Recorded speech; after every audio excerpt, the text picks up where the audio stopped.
Hello friends, welcome back to ಇವಾರೋಸ್ recipes. ಇವತ್ತು ನಾನು ನಿಮ್ಮ ಜೊತೆ ಟೇಸ್ಟಿಯಾದ ಕಾಲಿಫ್ಲವರ್ ಹಾಗೂ ಬಟಾಣಿ ಕುರ್ಮಾ ರೆಸಿಪಿಯನ್ನು ಶೇರ್ ಮಾಡ್ತಾ ಇದ್ದೇನೆ. ಇದು ಚಪಾತಿ ಅಥವಾ ಪೂರಿ ಜೊತೆಗೆ ತಿನ್ನಲು ತುಂಬ ಚೆನ್ನಾಗಿರುತ್ತೆ. ರೈಸ್ ಜೊತೆ ಕೂಡ ಸೈಡ್ ಡಿಶ್ ಆಗಿ ಯೂಸ್ ಮಾಡ್ಬೋದು. ಇದನ್ನು ಹೇಗೆ ಮಾಡುವುದಂತ ನೋಡೋಣ. ನಾನಿಲ್ಲಿ ಒಂದು ಮೀಡಿಯಂ ಸೈಜ್ ಕಾಲಿಫ್ಲವರ್ ಅನ್ನು ಬಿಸಿ ನೀರಲ್ಲಿ 10 ನಿಮಿಷ ಹಾಕಿಟ್ಟಿದ್ದೇನೆ. ಇದರಲ್ಲಿದ್ದ ಬ್ಯಾಕ್ಟೀರಿಯಾ ಅಥವಾ ಹುಳ ಏನಾದರೂ ಇದ್ದರೆ ಅದು ಕ್ಲೀನಾಗಿ ಹೋಗುತ್ತೆ. ಹಾಗೂ 1 ಕಪ್ ಅಷ್ಟು ಬಟಾಣಿಯನ್ನು 5 ರಿಂದ 6 ಗಂಟೆ ನೀರಿನಲ್ಲಿ ನೆನೆಸಲಿಕ್ಕೆ ಹಾಕಿಟ್ಟಿದ್ದೇನೆ. ಇನ್ನೊಂದು ಸೈಡಲ್ಲಿ ನಾನಿಲ್ಲಿ ಮಸಾಲಕ್ಕೆ ರೆಡಿ ಮಾಡ್ತಾ ಇದ್ದೇನೆ. ಕಾವಲಿಯನ್ನು ಮೀಡಿಯಂ ಫ್ಲೇಮಲ್ಲಿಟ್ಟು ಇದಕ್ಕೆ 1 ಟೇಬಲ್ ಸ್ಪೂನ್ ತುಪ್ಪವನ್ನು ಹಾಕ್ತಾ ಇದ್ದೇನೆ. ತುಪ್ಪ ಬಿಸಿಯಾಗಿದೆ. ಇದಕ್ಕೆ ಅರ್ಧ ಟೀ ಸ್ಪೂನ್ ಜೀರಿಗೆ, ಅರ್ಧ ಟೀ ಸ್ಪೂನ್ ಸೋಂಪು ಹಾಗೂ 1 ಟೀ ಸ್ಪೂನು ಕೊತ್ತಂಬರಿ ಬೀಜವನ್ನು ಹಾಕ್ತಾ ಇದ್ದೇನೆ. ಇದರ ಜೊತೆಗೆ 3 ಲವಂಗ, 3 ಏಲಕ್ಕಿ ಹಾಗೂ 1 ತುಂಡು ಚಕ್ಕೆಯನ್ನು ಹಾಕಿ ಇದನ್ನು ಸ್ವಲ್ಪ ಹೊತ್ತು ಚೆನ್ನಾಗಿ ಫ್ರೈ ಮಾಡಬೇಕು. ಗ್ಯಾಸನ್ನು ಮೀಡಿಯಂ ಫ್ಲೇಮಲ್ಲಿಟ್ಟು 2 ನಿಮಿಷ ಫ್ರೈ ಮಾಡಿದರೆ ಸಾಕು. ಇದಕ್ಕೀಗ 2 ಈರುಳ್ಳಿಯನ್ನು ಸಣ್ಣ ಸಣ್ಣ ಕಟ್ ಮಾಡಿ ಹಾಕ್ತಾ ಇದ್ದೇನೆ. 1 ಇಂಚು ಶುಂಠಿ, 4 ರಿಂದ 5 ಎಸಳು ಬೆಳ್ಳುಳ್ಳಿ ಹಾಗೂ 2 ಹಸಿಮೆಣಸನ್ನು ಸಣ್ಣ ಸಣ್ಣ ಕಟ್ ಮಾಡಿ ಹಾಕ್ತಾ ಇದ್ದೇನೆ. ಇದನ್ನು ಕೂಡ ಸ್ವಲ್ಪ ಹೊತ್ತು ಚೆನ್ನಾಗಿ ಫ್ರೈ ಮಾಡಲಿಕ್ಕುಂಟು. ಈರುಳ್ಳಿ ಬಾಡುವವರೆಗೆ ನಾವು ಇದನ್ನು ಫ್ರೈ ಮಾಡಬೇಕು ಹಾಗೂ ಶುಂಠಿ ಬೆಳ್ಳುಳ್ಳಿಯ ಹಸಿ ವಾಸನೆ ಕೂಡ ಹೋಗಬೇಕು. ನೋಡ್ಬೋದು ನೀವು, ಈರುಳ್ಳಿ ಚೆನ್ನಾಗಿ ಫ್ರೈ ಆಗಿದೆ. ಇದಕ್ಕೀಗ 2 ಟೊಮ್ಯಾಟೊವನ್ನು ಕಟ್ ಮಾಡಿ ಹಾಕ್ತಾ ಇದ್ದೇನೆ.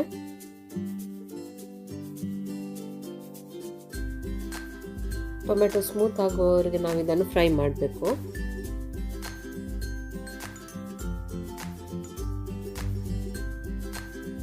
ಟೊಮೆಟೊ ಈಗ ಚೆನ್ನಾಗಿ ಫ್ರೈ ಆಗಿದೆ, ಸಾಫ್ಟ್ ಕೂಡ ಆಗಿದೆ. ಇದಕ್ಕೆ 1/4 ಕಪ್ ಆಗುವಷ್ಟು ಗೋಡಂಬಿಯನ್ನು ಹಾಕ್ತಾ ಇದ್ದೇನೆ ಹಾಗೂ ಅರ್ಧ ಕಪ್ ಆಗುವಷ್ಟು ತೆಂಗಿನಕಾಯಿ ತುರಿಯನ್ನು ಹಾಕ್ತಾ ಇದ್ದೇನೆ. ಇದನ್ನು ಕೂಡ ಸ್ವಲ್ಪ ಹೊತ್ತು ಫ್ರೈ ಮಾಡ್ತೇನೆ. 2 ನಿಮಿಷ ಫ್ರೈ ಮಾಡಿದರೆ ಸಾಕು.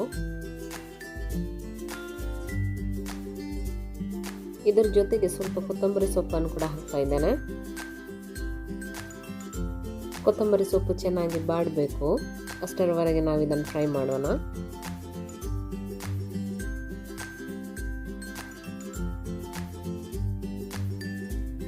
ಮಸಾಲ ಈಗ ಚೆನ್ನಾಗಿ ಫ್ರೈ ಆಗಿದೆ. ಇದರ ಪರಿಮಳ ಕೂಡ ಘಮ ಘಮ ಅಂತ ಬರ್ತಾ ಉಂಟು. ಇದನ್ನು ಸೆಪರೇಟ್ ಪ್ಲೇಟಿಗೆ ತೆಗೆದಿಡ್ತಾ ಇದ್ದೇನೆ ಹಾಗೂ ಇದನ್ನು ತಣ್ಣಗಾಗಲಿಕ್ಕೆ ಬಿಡುವ. ನಾನಿಲ್ಲಿ ದೊಡ್ಡ ಪಾತ್ರೆಯನ್ನು ಮೀಡಿಯಂ ಫ್ಲೇಮಲ್ಲಿ ಇಟ್ಟು ಇದಕ್ಕೆ 1 ಟೇಬಲ್ ಸ್ಪೂನ್ ತುಪ್ಪವನ್ನು ಹಾಕ್ತಾ ಇದ್ದೇನೆ. ತುಪ್ಪ ಚೆನ್ನಾಗಿ ಬಿಸಿ ಆದಮೇಲೆ ಕಾಲಿಫ್ಲವರ್ ಹಾಗೂ ನೆನೆಸಿಟ್ಟ ಬಟಾಣಿಯನ್ನು ಹಾಕ್ತಾ ಇದ್ದೇನೆ.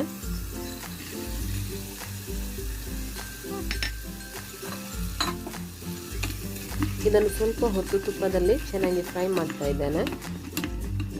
ತರಕಾರಿ ಫ್ರೈ ಆಗುವಷ್ಟು ಹೊತ್ತಿಗೆ ನಾನಿಲ್ಲಿ ತಣ್ಣಗಾದ ಮಸಾಲೆಯನ್ನು ಮಿಕ್ಸಿ ಜಾರಿಗೆ ಹಾಕ್ತಾ ಇದ್ದೇನೆ. ಇದಕ್ಕೆ 1/4 ಟೀ ಸ್ಪೂನ್ ಅರಿಶಿನ ಹುಡಿ ಹಾಗೂ ಸ್ವಲ್ಪ ನೀರನ್ನು ಸೇರಿಸಿ ಇದನ್ನು ನೈಸಾಗಿ ಗ್ರೈಂಡ್ ಮಾಡಬೇಕು. ಇನ್ನೊಂದು ಸೈಡು ತರಕಾರಿ ಕೂಡ ಚೆನ್ನಾಗಿ ಫ್ರೈ ಆಗಿದೆ. ಇದಕ್ಕೆ ಗ್ರೈಂಡ್ ಮಾಡಿದ ಮಸಾಲವನ್ನು ಹಾಕ್ತಾ ಇದ್ದೇನೆ ಹಾಗೂ ರುಚಿಗೆ ತಕ್ಕಷ್ಟು ಉಪ್ಪನ್ನು ಕೂಡ ಸೇರಿಸಿ ಇದನ್ನು ಚೆನ್ನಾಗಿ ಮಿಕ್ಸ್ ಮಾಡಬೇಕು. ಇದು ತರಕಾರಿ ಜೊತೆ ಚೆನ್ನಾಗಿ ಮಿಕ್ಸ್ ಆಗಬೇಕು.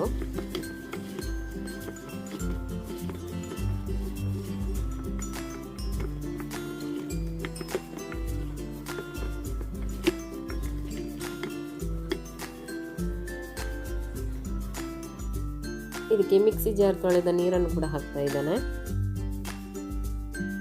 ಕುರ್ಮಾ ಮಾಡುವಾಗ ಇಲ್ಲಿ ಜಾಸ್ತಿ ನೀರನ್ನು ಸೇರಿಸಲಿಕ್ಕಿಲ್ಲ, ನೀರು ನೋಡಿ ಸೇರಿಸಿದ್ರೆ ಆಯಿತು. ಇದನ್ನೊಮ್ಮೆ ಚೆನ್ನಾಗಿ ಮಿಕ್ಸ್ ಮಾಡಿ ಮುಚ್ಚಳವನ್ನು ಮುಚ್ಚಿ 15 ರಿಂದ 20 ನಿಮಿಷ ಬೇಯಿಸಲಿಕ್ಕೆ ಇಡ್ತಾ ಇದ್ದೇನೆ. 20 ನಿಮಿಷದ ನಂತರ ಮುಚ್ಚಳವನ್ನು ತೆಗಿತಾ ಇದ್ದೇನೆ. ತರಕಾರಿಯನ್ನು ಒಮ್ಮೆ ಚೆನ್ನಾಗಿ ಮಿಕ್ಸ್ ಮಾಡ್ತಾ ಇದ್ದೇನೆ. ಬಟಾಣಿ ಚೆನ್ನಾಗಿ ಬೆಂದಿದೆಯಾ ಇಲ್ವಾ ಅಂತ ಇಲ್ಲಿ ಚೆಕ್ ಮಾಡ್ಬೋದು. ಬಿಸಿ ಬಿಸಿ ವೆಜ್ ಕುರ್ಮಾ ಈಗ ರೆಡಿಯಾಗಿದೆ. ಗ್ಯಾಸನ್ನು ಆಫ್ ಮಾಡ್ತಾ ಇದ್ದೇನೆ. ನನ್ನ ಇವತ್ತಿನ ಈ ರೆಸಿಪಿ ಇಷ್ಟವಾದರೆ ವಿಡಿಯೋವನ್ನು ಲೈಕ್ ಮಾಡಿ, ಶೇರ್ ಮಾಡಿ ಹಾಗೂ ಸಬ್ಸ್ಕ್ರೈಬ್ ಮಾಡಿ. ನೀವು ಟ್ರೈ ಮಾಡಿ ಹೇಗಾಗಿದೆ ಎಂದು ನನಗೆ ಕಮೆಂಟ್ ಮೂಲಕ ತಿಳಿಸಿ. Thank you.